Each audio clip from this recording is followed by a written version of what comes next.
कि शुभेंदु अधिकारी जो कल ताजपोशी जिनकी होती दिखेगी, जो बंगाल के नवनिर्वाचित मुख्यमंत्री बनते दिखेंगे, शुभकामनाओं का अंबार होगा, बंगाल में नई सरकार का का आगाज भी होगा, आमद भी होगी। लेकिन कैबिनेट मंत्री रहते हुए, कैबिनेट मंत्री के दर्जे पर रहते हुए शुभेंदु अधिकारी ने जो डिवाइसिव बयान दिए, भाई सुप्रीम कोर्ट ऑफ इंडिया को संज्ञान लेना चाहिए था क्या उनका? वो कॉन्स्टिट्यूशनल थी क्या?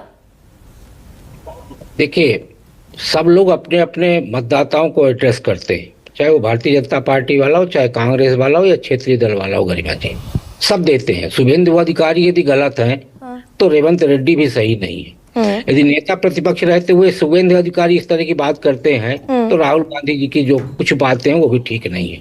मेरा कहना यह है कि सब अपने अपने मतदाताओं को एड्रेस कर रहे हैं और वो एड्रेस करते समय इतना आगे बढ़ जाते हैं कि आप याद करिए, बिहार में जब 2024 का लोकसभा चुनाव हुआ तो जेडीयू के एक सांसद ने क्या कहा था, वो मौजूद है। उन्होंने देवेश चंद्र ठाकुर ने कहा था कि मैं मुसलमानों का और यादवों का काम नहीं करूंगा। हाँ, वही मैं कह रहा हूँ। तो उन्होंने किसको एड्रेस किया? क्या वो काम नहीं कर रहे होंगे? काम सब करते हैं, सबका काम सबका होता है। यदि बंगाल हो, उत्तर प्रदेश हो, यदि यहाँ वहां बसे हुए किसी भी समाज का काम नहीं होगा, वो तो अभी तक पलायन कर गए होते। लेकिन अरे भाई, उत्तर प्रदेश में सर एक सेकेंड, मैं थोड़ा सा डिसएग्री करते हुए आपसे, उत्तर प्रदेश में सबसे ज्यादा बुलडोजर से घर किसके टूटते हैं? सुप्रीम कोर्ट की गाइडलाइंस का पालन होता है क्या? नहीं। अतीक अहमद के घर पर बुलडोजर चल गया, जितने मुसलमान कल्प्रिट दिखाई देते हैं सबके घर बुलडोजर चल जाता है। अतीक अहमद से मोहब्बत है। लेकिन गरिमा जी, इस मामले को लेकर सुप्रीम कोर्ट भी तो गए थे, तो बुलडोजर कहाँ चल रहा है? अतीक अहमद के उन स्थानों पर बुलडोजर चल रहा है जिन जगहों को उन्होंने अतिक्रमित किया था। मैं एक second Rakesh ji, supreme court ने कहा कि बुलडोजर अवैध होने, कोई जगह अवैध है इस नाम पर बुलडोजर अगर चलाना है 15 दिन का नोटिस देना पड़ेगा। नोटिस का अगर रिप्लाई नहीं करता है तो उसकी वीडियोग्राफी होगी। ये सब होता है क्या? मैं बोल तो रहा हूं, पॉलिटिकल नैरेटिव में बस विशुद्ध हिंदू मुसलमान के लिए चला दो।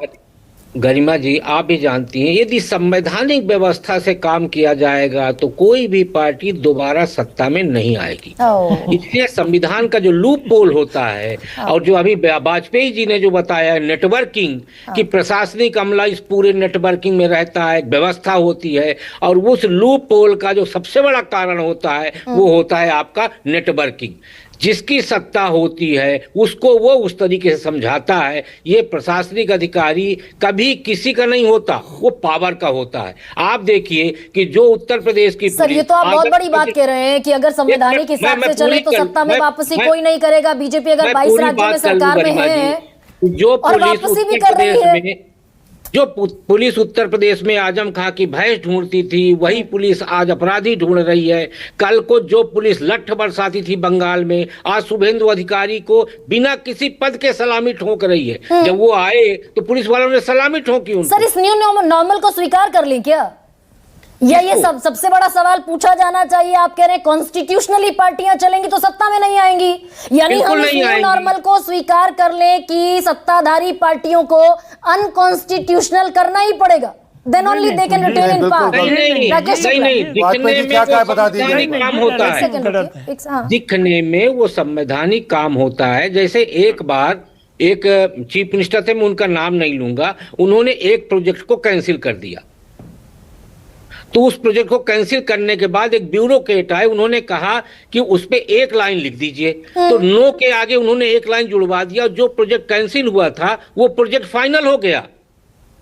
मैं दोनों चीजों का नाम नहीं लूंगा। तो क्या होता है, ये ब्यूरोक्रेट जो होता है ना, वो रास्ता बताता है कि संविधान में कौन सा ऐसा मार्ग है जिससे आप चलेंगे तो आपकी भी कुर्सी बची रहेगी और हमारा आपका काम भी हो जाएगा। और दोबारा सर, ये जो ज्योतिर्मय सिंह मेहतो हैं, इनको कौन से ब्यूरोक्रेट ने बताया कि ये बयान देना है कि हिंदू हृदय सम्राट की ताजपोशी हो रही है बंगाल में पहली बार? नहीं, पहले तो हम सत्ता की बात कर लें, फिर हम विधायक सांसद पे आए। नहीं, इस पर सर वाइंड अप करना है। तो ये ज्योतिर्मय मेहतो तो बीजेपी के सांसद हैं, ये कह रहे हैं हिंदू हृदय सम्राट आ रहे हैं। हिंदू की परिभाषा भी समझ लेनी चाहिए सुप्रीम कोर्ट के। वाजपेयी जी, हिंदू की परिभाषा बता दीजिए सुप्रीम कोर्ट के, क्योंकि आपके हिसाब से गरिमा बहन, आतिफ अहमद आतंकी आपके लिए बेचारा है। आपने आज कुमार बड़ा सबसे बड़ा सवाल यह कर दिया कि आतिफ अहमद को आपने बेचारा बना दिया। राकेश शुक्ला जी। मैं ये कह रहा हूं कि सांसद का बयान उसी बयान का अगला हिस्सा है जो शुभेंदु अधिकारी बोलते आए। देखिए, इनको तो सबको उनके पीछे चलना है, तो जब सबको उनके पीछे चलना है तो उनके स्वर में स्वर मिलाना है। उनको भी पता है कि जो एजेंडा शुभेंदु अधिकारी लेके चल रहे हैं उसी एजेंडे के तहत हम जीते हैं, और आगे भी यदि हमको जीत सुनिश्चित करनी है तो हमें ये एजेंडा लेके चलना पड़ेगा। जैसे रेवंत रेड्डी जी, सर अच्छा इसमें बस एक लाइन और बता दें राकेश शुक्ला, एक लाइन का जवाब और दे दीजिए। संजय सरकार थोड़ा रुक जाइए प्लीज। क्या हम ये उम्मीद करें या फिर इस न्यू नॉर्मल को स्वीकार कर लें, या हम ये उम्मीद करें कि ये देश में कॉन्स्टिट्यूशन की महत्ता, उसका रेलेवेंस, उसकी इंपॉर्टेंस बनी रह सकती है? मालिक का तोता बन जाता है राकेश शुक्ला। मालिक का तोता बन जाए। संविधान जो है गरिमा जी, हमारे यहाँ संविधान बचाओ के लिए एक बड़ा अभियान चला विपक्ष की तरफ से, और उसी तरफ से विपक्षी पार्टियों की ही सरकारों में आप देखिए उसमें भी लूप पोल है। तो इसलिए क्या है, संविधान एक सुविधाजनक टूल हो गया है जिसे हम अपनी सुविधा के हिसाब से इस्तेमाल करके सरकार चलाते हैं, और वहां से हटने के बाद हम उसका उपयोगी तरीके से इस्तेमाल राजनीतिक तौर पे कर रहे हैं। सर यही बंगाल में होता दिखेगा। राकेश जी बस छोटा सा 10 सेकंड्स में, ये बंगाल में सोनार बांग्ला, रविंद्रनाथ टैगोर की कल्पना का। देखिए, बंगाल में मैंने पहले कहा कि मैं एक्सपेक्ट करता हूं कि अब जब वो कॉन्स्टिट्यूशनल पोजीशन को कल सवेरे से होल्ड करेंगे तो वो अपना जो पास्ट है एक लाइन उसको बरी कर देंगे। लेकिन मैं ये मतलब कहना चाहता हूं, और राकेश जी को भी शायद इससे अग्रीमेंट रखना चाहिए कि पॉलिटिकल पार्टी कैसे करती है संविधान का इस्तेमाल वो अलग बात है, लेकिन संविधान के हिसाब से देश चलेगा तो हमें और आपको क्वेश्चन करते रहना पड़ेगा, चाहे वो तेलंगाना के मुख्यमंत्री ने कुछ गलत किया, या फिर शुभेंदु अधिकारी अगर गलत कर रहे हैं, या हेमंता कुछ गलत कर रहे हैं, या ममता बनर्जी कुछ गलत कर रही थी। हमारा काम इस पे सवाल उठाना है। जो संविधान के हिसाब से नहीं चलेगा उस पे सवाल उठाकर ही अब लोकतंत्र को मजबूत कर सकते हैं।